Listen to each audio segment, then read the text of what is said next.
Բարև ձեզ, հարգելի ընկերներ, հարգելի քաղաքացիներ, Նիկոլ Փաշինյանի կողմից մեր մայր եկեղեցու նկատմամբ սանձազերծված այս լավ պլանավորված, լավ տարբեր այսպես մանրամասնություններով գծված հարձակման առաջին իսկ օրերից ես առաջ հերթին ինձ, երկրորդ հերթին ձեզ խոստացա, որ բոլոր հնարավորությունները, այդ թվում ինչ-որ մի կետից մյուս կետ տեղափոխվելու ժամանակ, ճակերտավոր ազատ ժամանակ ունենալը կօգտագործեմ, որպեսզի հնարավորինս շատ տեղեկատվական դաշտում փորձեմ օգտակար լինել այս գրոհը խափանելուն եւ հիմա հերթական լայվն եմ անում այս թեմայով, մոտ 10-15 րոպե ժամանակ ունեմ, պետք է կարևոր հանդիպան գնամ իմ վարություն գտնվող գործերից մեկով, մինչև հասնեմ Ավան, մի քանի կարևոր բան եմ ուզում ասել այսօրվա այդ գրառման վերաբերյալ։ Առաջինը, մենք նկատում ենք, որ նախանձելի հետևողականությամբ ամեն օր, ամեն առավոտ մի նոր գրառմամբ քայլ առ քայլ նրանք գնում են առաջ։ Եթե սկզբից այս ամենը ուներ տեղեկատվական, բացառապես տեղեկատվական գրոհի բովանդակություն, ապա այսօր, հատկապես այսօր, ինչ-որ ճշմարտություններ կասկածի տակ դնելու եւ այլն, ապա հատկապես այսօր վերջապես նրանք սկսեցին բացահայտել իրենց ծրագրերը եւ ինստիտուցիոնալ տեսք են տալիս մեր մայր եկեղեցու նկատմամբ հարձակումները։ Ես հատուկ եմ ասում մայր եկեղեցու, այլ ոչ թե վեհապարի, որովհետեւ վեհապարի հանգամանքը բացառապես պատրվակ է այս ամենում։ Առաջին իսկ օրից իմ ընկերները կվկայեն, որ ես ասել եմ, որ նրա նպատակը վեհապար հայրապետին Թուրքիայի քաղաքացու ազգությամբ հայ առաքելական եկեղեցու դավանորդ, բայց Թուրքիայի քաղաքացով փոխարինելն է։ Առաջին իսկ օրից ասել եմ, չի եղել որևէ տեղեկություն այդ մասին։ Այսօր մի փոքր ուսումնասիրելով դաշտը, ես նկատեցի, որ արդեն բացահայտ են այս խաղը խաղում։ Շատ բացահայտ են խաղում, անուններ այս պայն չեմ տալու, ովքեր որ գիտեն, ով որ չգիտի, ցանկության դեպքում կարող է հեշտությամբ տեղեկանալ։ Բայց կրկնում եմ, Թուրքիայի քաղաքացի հայ առաքելական եկեղեցին փորձում են դնել Էրդողանի վերահսկողության տակ։ Կամ Ալիևի, չգիտեմ, այս դեպքում հավանաբար Էրդողանի։ Ինչու՞մ է սա դրսևորվում։ Տեսեք, ուրեմն պետության ներկայացուցիչը, ղեկավարը, ասում է պետք է ձևավորվի ինչ-որ կոմիտե, չգիտեմ ինչ, եւ ասում է առաջի 10-ին ես եմ նշանակելու։ Այսինքն ֆիքսենք, որ դրա ստեղծողը Նիկոլ Փաշինյանն է։ Ֆիքսենք, որ ստեղծողը ոչ թե ինքնաբուխ ինչ-որ մի բան է, այլ Նիկոլ Փաշինյանի ստեղծած ինչ-որ մի կառույց է, ովքեր են այդտեղ ներգրավելու։ Ուրեմն առաջի հերթին կարգալույծ եղած հայ առաքելական եկեղեցու հոգևորականներ։ Հայ առաքելական եկեղեցուն իրականացնում է բավական այսպես հետևողականորեն իր կարգերը պաշտպանելու ուղղված գործունեություն եւ երբեմն դուք տեսնում եք ինքներդ էլ կարող եք հիշել կամ ուշադրություն եթե չեք դարձրել բացեք մայրաթողի էջերը տեսնել որ ժամանակ առ ժամանակ ինչ որ խախտումների համար կարգալույծ են արվում տարբեր հոգևորականներ եւ հիմա ես նկատում եմ այդ հոգևորականների հատուկ բացել նայել եմ էջերում ընդ որում նրանք կարգալույծ լինելով չեն դադարում կրել հայ առաքելական եկեղեցու հոգևոր հովիվի այսպես հագուստը եւ չեն դադարում նրանց տրված անունը օգտագործելուց ինչի իրավունքը չունեն այսինքն չեն օգտվում ավազան անունից այն անունից որ տրվել է նրանց ծննդյամբ եւ շարունակում են այն անունը օգտագործել որի իրավունքը այլևս չունեն եւ մենք տեսնում ենք այդ մարդիկ արդեն իրականացնում են որոշակի քարոզ որոշակի մարդկանց ուղղությամբ։ Նորից կգնեմ Թուրքիայի քաղաքացի։ Բան չեմ ուզում ասեմ այդ մարդկանց այլ հատկանիշների վերաբերյալ։ Այլ հատկանիշները ընդհանրապես քննարկման առարկա այս բան չէ։ Քննարկման առարկա է այն հանգամանքը, որ այդ մարդիկ փաստացի իրենցից այդ մարդիկ փաստացի Թուրքիայի քաղաքացի են, ինչը նշանակում է թուրքահապատակ են, պաշտոնապես ինչը նշանակում է գտնվում են Էրդողանի ազդեցության տակ։ Օրինակ կարող եք Facebook-ում գտնել, լավ ասեմ անունը, Տեր Արմեն Մելքոնյան անունով ինչ որ մեկը ներկայանում է, որը ապօրինի է ներկայանում, իրավունք չունի, նրա ավազանունը անունն է վերադարձվել Սարգիս եւ շատ այսպես ամբողջ ուժով քարոզում է Նիկոլ Փաշինյանի թեզերը, ամբողջ ուժով հարձակվում է եկեղեցու վրա եւ նաեւ ինչ որ մարդկանց քարոզ է անում արդեն տենց կիսաբացահայտ ձևով, որպես ամենայն հայոց հայրապետի գահակալության հետ կապված հարցեր։ Այսինքն առաջի խումբը, որը որ նա ընդգրկելու է, լինելու է կարգալույց հոգեվորականները, որոնք շատերը, ոչ բոլորը, ես ճանաչում եմ կարգալույց հոգեվորականները, որոնք հիանալի մարդիկ են, հիմա սխալ են թույլ տվել, կարգալույց են արվել, տենց էլ է լինում։ Բայց շատերը կան նաև, որոնք որ չարացած են Մայրաթորի նկատմամբ եւ հիմա նրանք լինելու են հաստատ այս հարցակման առաջին գծում։ Երկրորդ խումբը կազմում են այն մարդիկ, ովքեր որ բողոքականության կողմնակից են։ Բողոքական քրիստոնեության կողմնակից են։ Ես ինքս ոչինչ չունեմ բողոքական մտածողության քրիստոնեության դեմ, դա էլ տարատեսակ է քրիստոնեության, բայց դա մերը չի։ Դա որևէ կապ չունի մեր ավանդույթի հետ։ Սովորաբար այդ եկեղեցիները այսպես զրոյից սկսվող եկեղեցիներ են, պատմությունը հաշվի չեն առնում եւ սկսում են զրոյից։ Այդ եկեղեցու գլխավոր տարբերակիչ նշաններից մեկն է նա, որ նրանք ընդունում են բացառապես Սուրբ Գիրքը եւ չեն ընդունում սրբազան ավանդույթը։ Սա շատ կարեւոր է։ Այո, Սուրբ Գիրքը շատ կարևոր է, բայց Սուրբ Գրքի կողքին մեր Սուրբ եկեղեցին եւ շատ այլ եկեղեցիներ եւս, կաթոլիկ եկեղեցին, ռուսողապար եկեղեցին եւ այլն, ընդունում են առաքյալներից ավանդված, մեր դեպքում մեր եկեղեցու հայրերով շարունակված սրբազան ավանդույթը։ Ընդունում են դա եւ դա կարևոր հիմք է հանդիսանում մեր գործունեության համար։ Չգիտեմ, Գրիգոր Լուսավորիչի պատմությունը, Վարդանանց պատմությունը, Գրիգոր Նարեկացին, Գրիգոր Տաթևացին եւ այլն, այդ բոլորը մեր ավանդույթի մաս է։ Բողոքական եկեղեցիները դա չեն ընդունում, սոլո սկրիպտուրա, այս է իրանց սկզբունքը, միայն գրվածքը։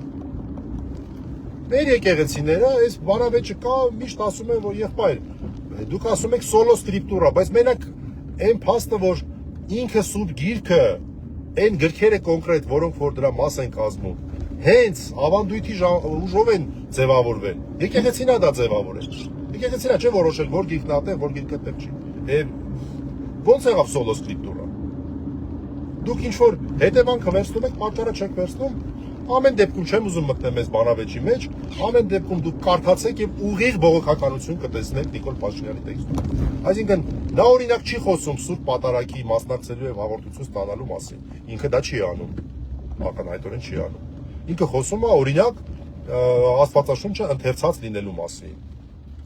Ինքը խոսում է ամենօրյա աղոթքների մասին։ Այնինչ մեր եկեղեցին ամենակարևոր ծեսը մեր եկեղեցուն դա պատարագն է։ Դա պատարագն է։ Սրանով նա գրավում է նաև աղանդավորական եկեղեցիներին եւ մեր առաքելական եկեղեցին փաստացի ուզում է դարձնի մի նոր կյանքի խոսք աղանդ։ Okay, էսա երկրորդ խումբը, որի վրա նա աշխատում է։ Երրորդը դե բնականաբար այդ գնելատիպ նեոբոլշևիկներն են, որոնք կարող է հակնեն քրիստոնյայի դիմաc, կարող է եւ չհակնեն, որոնք պատրաստ են ամեն ինչի այդ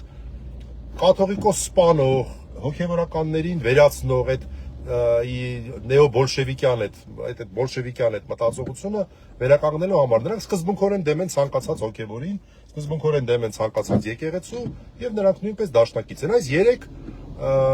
կարծում եմ հիմնական խմբերին է նա փորձելու միավորել, բայց սա այսպես եկեղեցական իմաստով եմ ասում, բայց նաև վերադառնալով պետական օրենքների մակարդակին, ես սա համարում եմ, հիշում եք մենք հայտարարություն արել ենք ինգիրավապաշտպանների նախաձեռնությամբ, սա համարում եմ այս նախապատրաստության շարունակություն, այսինքն սահմանադրական կարգի տապալման շարունակություն եւ նոր հանցակիցներին ներգրավել իմ լավ գործընկերներից մեկը շատ ճիշտ նկատեց, որ սա հանցակիցներ ներգրավելու փուլն է։ Եվ բոլոր այն մարդիկ, որոնք որ այդտեղ ներգրաված են լինելու, թող իմանան, այդ ես չգիտեմ, կարգալույց եղածները առաջի հերթին, որոնք հավանաբար այսպես լինելու են առաջին գիծը։ Եվ մյուսները, նրանք թող իմանան, որ իրենց արածը բացի նրանից, որ աստվածամարտություն է, Աստծո դեմ գնալն է, Աստծո օծյալի դեմ գնալն է, այլև պետական օրենքների խախտում է։ Եվ ես անձամբ խոստանում եմ, որ ամեն ինչ անելու եմ, որպեսզի որևէ մեկը այս մարդկանցից պատասխանատվությունից չխուսափի։ Որևէ մեկը պատասխանատվությունից չխուսափի։ Անձնական բան ասեմ, ես ունեմ ինչ-որ մեղքի զգացում 2018-ի համար։ Երբ նույն մեթոդներով նրանք սկսեցին նախպետությունը գրավեցին։ Ստերով, կիսաճշմարտություններով, կեղծիքներով, հետևողականությամբ ես այդ ամեն ինչը տեսնում եմ, այն ժամանակ իմ ընկերները գիտեն կենթանի վկաներ են։ Երկու բան է ասում։ Դեռ չի պատկերացնում, որ դավաճանների հետ գործ ունենք, բայց երկու բան հստակ է։ Դուք ոչ պատերազմել գիտեք, ոչ բանակցել գիտեք, ես ինչ եք անում դուք։ Ոնց եք պետություն ստանձնում։ Ցավոք սրտի մի բան էլ ավել դուրս եկավ։ Եւ չգիտեմ ինչ կարող է անել, բայց այդ բանը մեջս կա, որ կարող է մի բան կարող է ավել անել, բացի խոսքս ասելուց, թե չի կարող։ Եվ ես ու ինպես մարդիկ թող իմանան, որ կոպիտ ասած որևէ հետքայլի ոչ մի բան չունենք, որովհետև սա նաև այնա ինչ որ չենք արել 2018։ Սենց ուղիղ եմ ասում, անձամբ իմ մասին։ Ոչ մի հետքայլի հնարավորություն մենք չունենք։ Մեր եկեղեցին մենք պաշտպանելու ենք մինչև վերջ։ Բոլոր հնարավոր ուղիներով։ Եվ մենք հույս ունենք, ու ես չգիտեմ, անկեղծ ասած, մեր եկեղեցու մոտեցումը արդեն ոնց որ նշмарվում է, շատ բաներ կա, որ չենք կարող անել, որտեղ եկեղեցին ինքը պետք է նախաձեռնի, գուցե եկեղեցին ճիշտ է այս քաղաքականությամբ չեմ ուզում գնահատել, ճիշտ չեմ համարում, բայց բոլոր այն դեպքերում, երբ որևէ հարց, այսպես, թույլտվություն հարցնելու անհրաժեշտություն չի լինելու, մենք մեր արածը անելու ենք։ Այսինքն պաշտպանելու ենք մեր եկեղեցին այս օր էցոր ավելի հստակ դարձող հակաեկեղեցական եւ հակապետական ոտնձգությունից։ Հակազգային նաեւ, որովհետեւ նորից ասեմ, այս ամենի նպատակը ամենայն հայոց կաթողիկոսի գահին Թուրքիայի քաղաքացու, չեմ գնահատում, այլ հատկանիշները չեմ ասում։ Թուրքիայի քաղաքացու նստեցնելն է։ Եվ մի բան էլ ասեմ, ես մտավախություն ունեմ, որ ոչ մեծաթիվ, բայց փոքրաթիվ գործակիցներ ունեն նաեւ մեր եկեղեցու ներսում։ Վստահ եմ, որ փոքրաթիվ։ Եվ վստահ եմ նաև, որ անդադ փորձում են նոր մարդիկ վերբով կանել։ Այդ մարդիկ թող հիշեն Հուդայի պատմությունը։ Մինչև վերջի վարքյան Հիսուս Քրիստոս չբացահայտեց։ Որտեղ մինչև վերջի վարքյան հնարավորություն տվեց Հուդային իր մատնությունը, իր դավաճանությունը չանել։ Բայց նա իր դավաճանությունը ի վերջո արեց։ Ես այդ հույս ունեմ, որ եթե կան այդ մարդիկ, որոնք որ այդ ճանապարհն են բռնել, չեն շարժվի Հուդայի ճանապարհով եւ վերջի պահին իրենց չար ծրագրերից հետ կկանգնեն։ Իսկ նորից այսօր առավոտյան գրառմանս մեջ մի միտք էի նշել, չեմ հիշում երբ էր վաղուց էր, բայց լավ է տպավորվել մեր եկեղեցու հայրերից։ Կարծեմ ներսեր շնորհալիներ, որ չարը երբեք չի քնում։ Այ մարդ, չարը երբեք չի քնում, որն է։ Այ հիմա տեսնում եք։ Այս գերագույն դավաճանի ամեն օր անհոգնել ձևով եկեղեցին հարվածի տակ դնելը, դա ոչ այլ ինչ է, քան այն որ չարը երբեք չի քնում։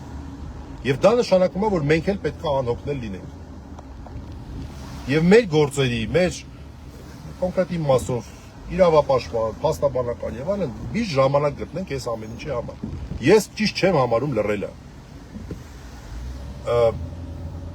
Իմ մասով ասեմ, կամ այսպես աշխարհականների մասով ասեմ, այդ մարդկանց մասով ասեմ, ովքեր որ եկեղեցու այսպես մեջ են, բայց հոգևորական չեն եւ այլն աշխարհականների մասին ասեմ։